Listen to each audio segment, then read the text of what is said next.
senang sekali saya bisa membawa sebagai moderator pada podcast kali ini. Di sini saya bersama 3 narasumber. Boleh perkenalkan diri dulu.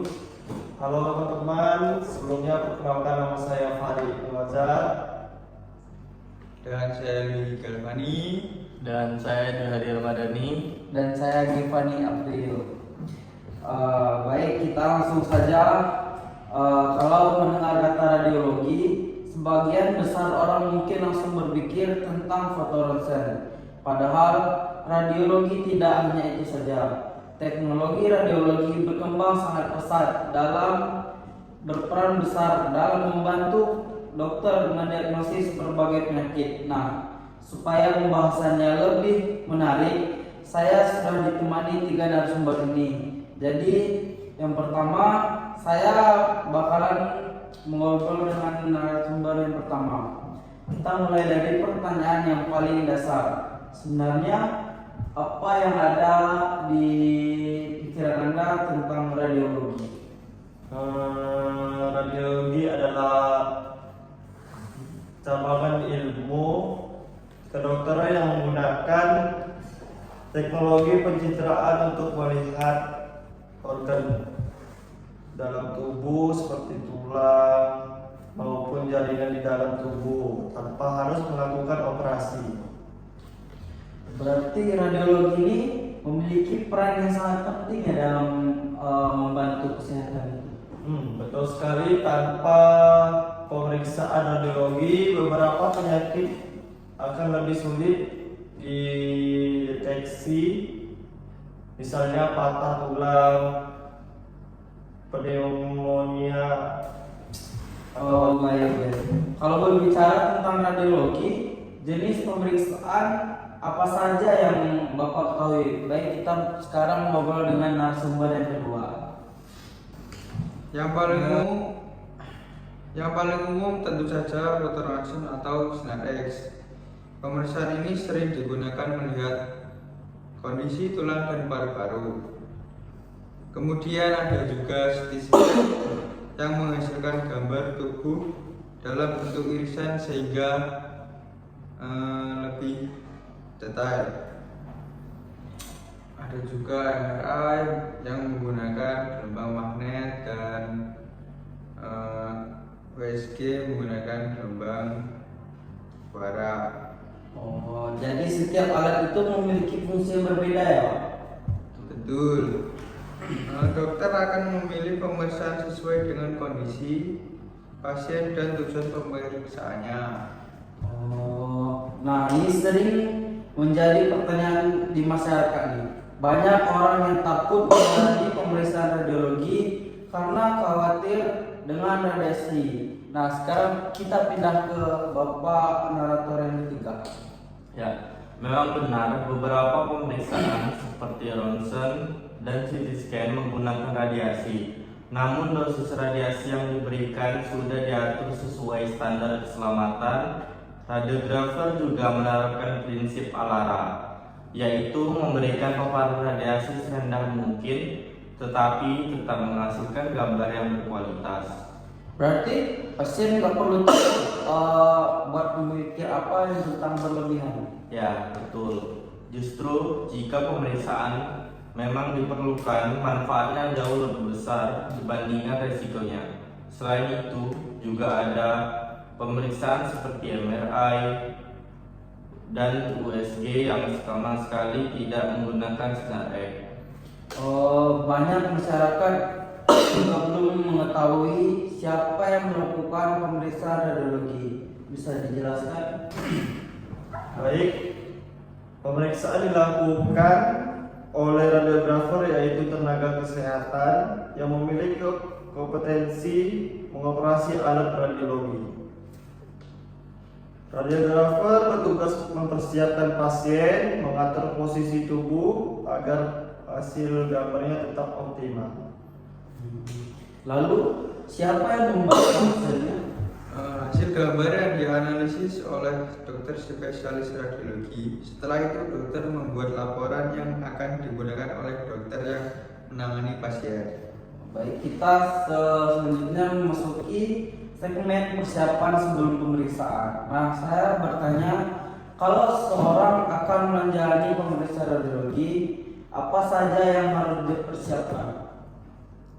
Persiapannya tergantung jenis pemeriksaan. Untuk ronsen biasanya pasien diminta melepas benda logam seperti kalung atau jam tangan. Pada MRI, semua benda logam harus dilepas karena alatnya menggunakan medan magnet yang kuat. Sedangkan pada CT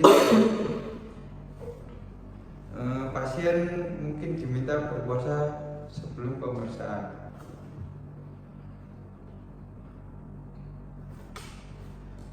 Yang juga penting adalah kita harus sebagai radiografer memberitahu petugas apabila sedang hamil, memiliki alat pacu jantung atau memiliki riwayat alergi terhadap zat kontras. Sekarang kita bermain sebentar. Saya akan menyebutkan beberapa pertanyaan. Narasumber menjawab apakah itu mitos atau fakta.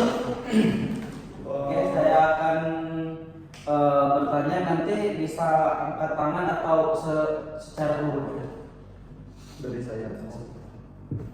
Semua pemeriksaan radiologi menggunakan radiasi.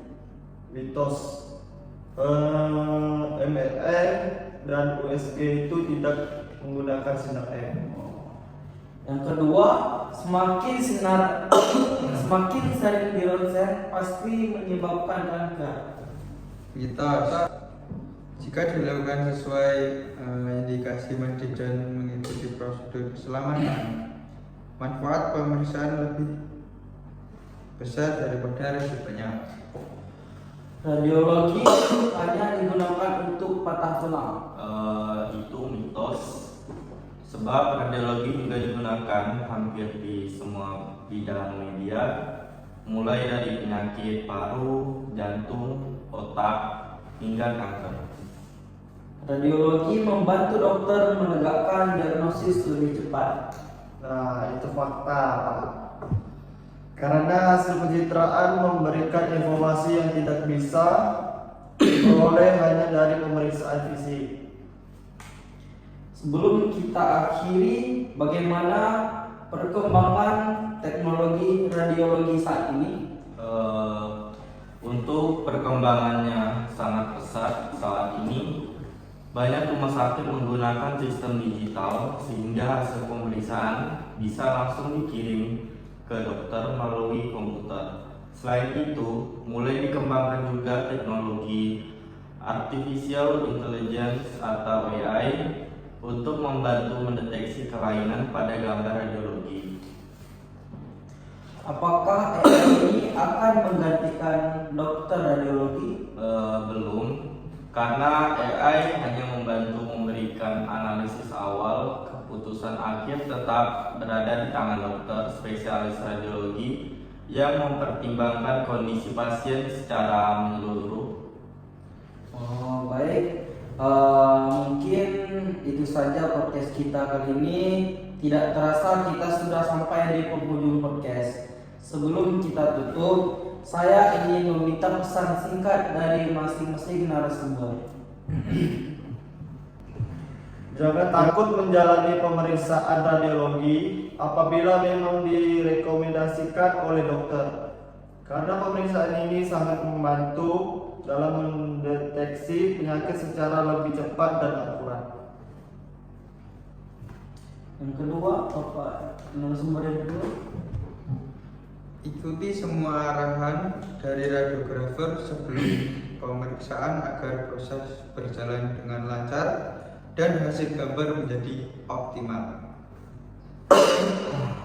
Yang ketiga, Dari saya mungkin hanya seperti mari kita pahami informasi tentang radiologi dari sumber yang terpercaya dan jangan mudah untuk percaya pada mitos mengenai radiasi.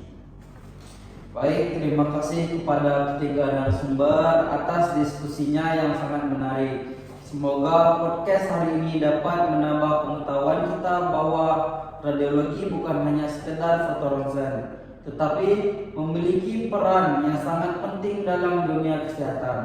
Terima kasih juga kepada seluruh pendengar yang sudah menyimak hingga selesai.